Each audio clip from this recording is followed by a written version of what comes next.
ನಮಸ್ಕಾರ. ಅರ್ಧಚಂದ್ರಾಸನ. ಅರ್ಧಚಂದ್ರಾಕೃತಿಯಲ್ಲಿ ನಮ್ಮ ಕಾಲಿಂದ ಕಾಲಿನವರೆಗೆ ಒಂದು ಕರು ಬರುತ್ತೆ. ಅದು ಅರ್ಧಚಂದ್ರಾಸನ. ಇದನ್ನು ನಾವು ವಿದೌಟ್ ಸಪೋರ್ಟ್, ವಿತ್ ಸಪೋರ್ಟ್ ಎರಡೂ ಥರದಲ್ಲಿ ಅಭ್ಯಾಸ ಮಾಡಬಹುದು. ಬೇರೆ ಬೇರೆ ಸಲಕರಣೆಗಳನ್ನು ಉಪಯೋಗಿಸ್ಕೊಂಡು ಮಾಡಬಹುದು. ಅರ್ಧಚಂದ್ರಾಸನ ವಿದೌಟ್ ಸಪೋರ್ಟ್ ಯಾವ ಥರ ಮಾಡಬೇಕು? ಅರ್ಧಚಂದ್ರಾಸನದ ಲಾಭ ಏನು? ಅರ್ಧಚಂದ್ರಾಸನ ಲೆಗ್ ಬ್ಯಾಲೆನ್ಸಿಂಗ್ ಆಸನ. ಒಂದು ಕಡೆ ಬಾಗುವುದರಿಂದ ನಮ್ಮ ಕಾಲಿನಲ್ಲಿ ಸ್ಥಿರತೆ ಬರುತ್ತೆ, ಕಾಲಿನಲ್ಲಿ ಶಕ್ತಿ ಬರುತ್ತೆ. ಅದಕ್ಕೋಸ್ಕರ ಅರ್ಧಚಂದ್ರಾಸನ ನಮಗೆ ಸಹಾಯ ಮಾಡುತ್ತೆ. ಸಮಸ್ಥಿತಿಯಲ್ಲಿ ಇಟ್ಕೊಳ್ಬೇಕು.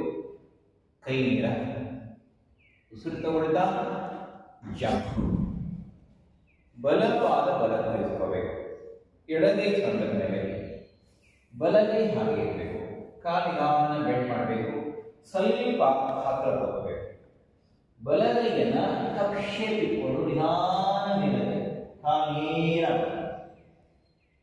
ಪಾದ ಒತ್ತಾ ಇರಬೇಕು. ಆಮೇಲೆ ನಿಧಾನ ಮೇಲಕ್ಕೆ ಮೇಲಿನ ಕೈ ನೇರ ಕಾಲು ನೇರ ಮಾಡ್ತಾ ಇರಬೇಕು. ಮತ್ತೆ ಕಾಲು ಬೆಂಡ್ ಮಾಡ್ಕೊಂಡು ವಾಪಸ್. ಅದೇ ತರ ಇನ್ನೊಂದು ಕೈ ಪಾದ ತಿರುಗಿಸ್ಕೋಬೇಕು. ಕಾಲು ಬೆಂಡ್ ಮಾಡಬೇಕು. ನಿಧಾನ ಹಾಗೆ ಕೈ ಕಕ್ಷೆ, ಪಾದ ನಿಧಾನ ಹಾಗೆ ಪ್ರೆಸ್ ಮಾಡಿಬೇಕು. ಎದೆಯ ಗೂಡನ್ನು ಹೆಚ್ಚಿಸಬೇಕು. ನಿಧಾನ ಕೈ ಮೇಲಕ್ಕೆ, ಮೇಲಿನ ಕೈಯನ್ನು ನೋಡುವ ಪ್ರಯತ್ನ ಮಾಡಬೇಕು.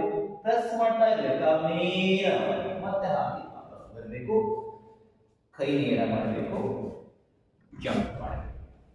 ಇದು ಅರ್ಧ ಚಂದ್ರಾಸನ.